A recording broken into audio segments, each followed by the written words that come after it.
On the Rural Radio Network, and it's time to take a look at our midday livestock trade with livestock market analyst Kyle Bumsted. And Kyle, we're seeing some rebound this morning, kind of waiting on cash trade, it seems. What do you make of the market for today? That's right. We are also seeing some roll pressure happening here. The October live cattle losing ground of the December, and that's namely in the face of the Goldman roll. We're right in the middle of that. That should wrap up here tomorrow or Monday. There will be some of the smaller funds still trickling out. To say really what was the cause of the liquidation, I think it was technical selling there, or technical liquidation of the market. But when you look at the breakdown, a lot of the open interest left the September feeders, but the October did see an open interest decline there as well, likely some of those non-commercials liquidating. And the October live cattle, same situation there. We saw the non-commercials do a little bit of liquidating there. But on the flip side of that, we did see some commercial buying in the spread, so I think there's some commercial coverage there getting done here. Now, on the cash side of things here, it's been very quiet. The feeder cattle index today looks like it's going to be down actually quite a bit, about $1.99 here, the way it looks.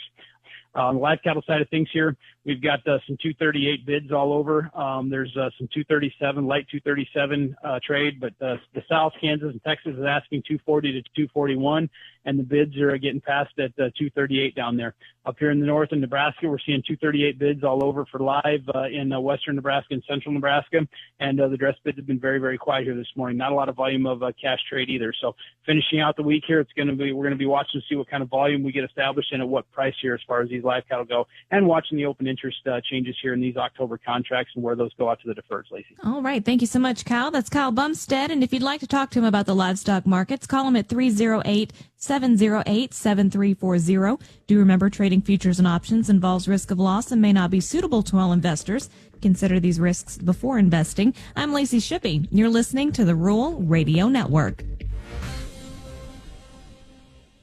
With this Grain IQ Minute, I'm Alex Makovica.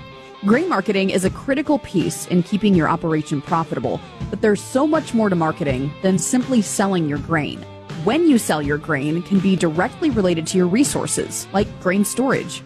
The storage facility, the ability to dry the grain, gives us so much more options. It allows us to more efficiently handle the grain at harvest. Dr. Ken Hellevang at North Dakota State University says on-farm grain storage gives farmers another option at harvest, but it also adds a few more factors to consider in a risk management plan.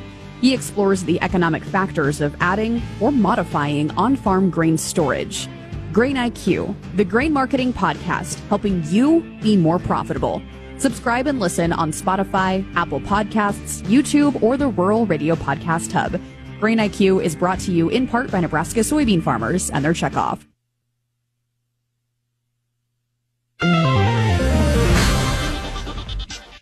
Good morning with a check of your markets. I'm Lacey Shippey on the Rural Radio Network. Corn futures are narrowly mixed with overall choppy trade continuing as we head toward the WASDE report tomorrow. On the report, trade is looking for carryout at 2 billion bushels versus 2.1 billion last month on a yield of 186 bushels per acre versus 188.8 last month. Soybeans are higher. Trade is looking for carryout at 287 million bushels versus 290 last month, and yield at 53.2 versus 53.6 bushels per acre last month. The forecast warms up through this week for most, which should push maturity a bit and get early harvest underway into mid-month. Wheat is mixed with continued pressure from higher Russian crop estimates, but the weaker dollar is finding some light short covering in Chicago's trade.